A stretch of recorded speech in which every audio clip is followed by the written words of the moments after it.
Welcome to BD news. Hanumakonda KU విద్యార్థులకు రక్షణ ఏది? కేయులో అర్ధరాత్రి ఉద్రిక్తత. పోతన్ హాస్టల్లో కూలిన పెచ్చులు.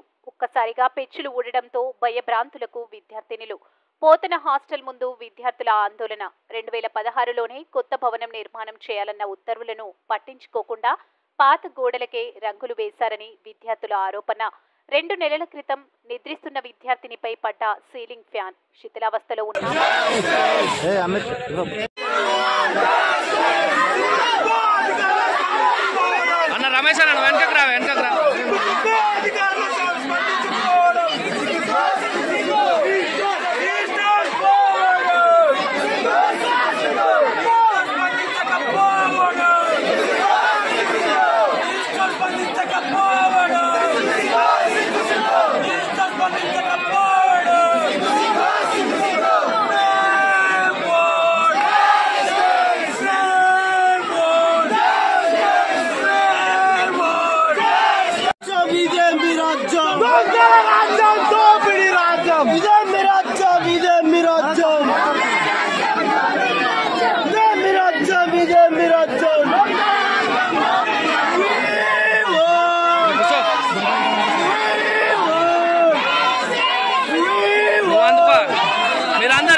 మీరంతా లేరు, సైడ్కు లేరు, మీరంతా కూర్చోరు లేకుంటే